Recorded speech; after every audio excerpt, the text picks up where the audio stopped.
Let's talk about planning out your paragraph. So, what to do to write your essay.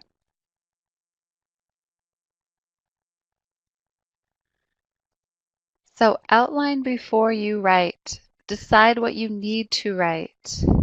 Organize your big ideas. Plan how you will support and explain them, and we're going to talk about that right now. Your overall big idea is the thesis. It sums up the main idea of your essay in one sentence. So, to build your paragraphs, clearly describe the reasons, the evidence, and support for your determinations. So you give your idea, what you believe or think, or whatever determination you made. Then you're going to support it with some evidence or your reasons and explain those. That's what you do to create a paragraph. This can be done by summarizing or paraphrasing key ideas from the text, as well as using specific details and quotes.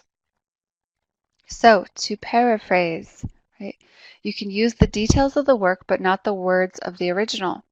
Change someone else's words into your own. So don't directly quote it, right?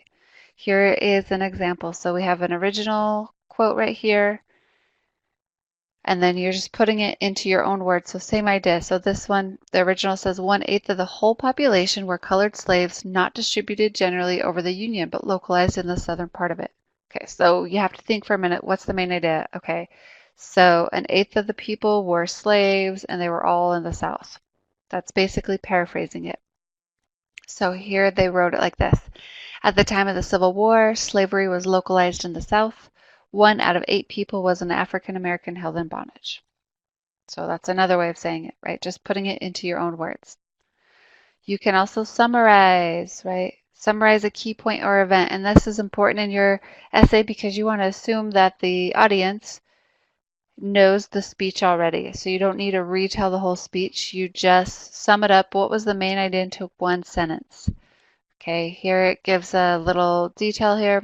The Civil War chiefly preoccupied the minds of most Americans.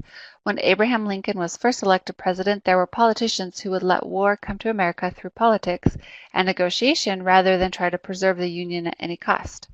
So you're just kind of summarizing that into one point, which is because of these actions, right? And you don't have to restate the actions, right? Because of these actions, Abraham Lincoln's job as president was much more difficult. So kind of saying what was the main point of that. Specific details, you're going to definitely want to use those as you use that textual evidence. You pull out specific words or phrases that you liked or that prove your point or that are going along with your ideas, right? Such as all of these phrases here. The important thing is, though, after you use that, explain it or say why you use that and how that shows your point. Okay, quotes, right? You're going to want to give a direct quote to help support your ideas. I have up here in this title, be sure to explain how those quotes relate to the ideas or points. So after you quote it, then you explain it. After you quote it, explain it. Explain the quote, explain how that relates to your ideas. Connecting that, okay? Also use transition words. So this is going to come at the beginning of each paragraph. Transition words connect ideas. They act like traffic signals that direct a reader where to go on the paper. If you think of an essay as a road, the transitions are the road signs that warn the reader to turn here or to go back. They are almost always followed by a comma. So let's look at some transition words you might use. Remember, you want to use one at the beginning of each of your body paragraphs and your concluding paragraphs. So we have to begin, to conclude, to summarize, additionally, interestingly, unfortunately, on the other hand, nonetheless, to point out, summarily, furthermore, as a matter of fact, alternatively, particularly, similarly, in other words, however. There's plenty more. These are just some you can pick from to write in your essay.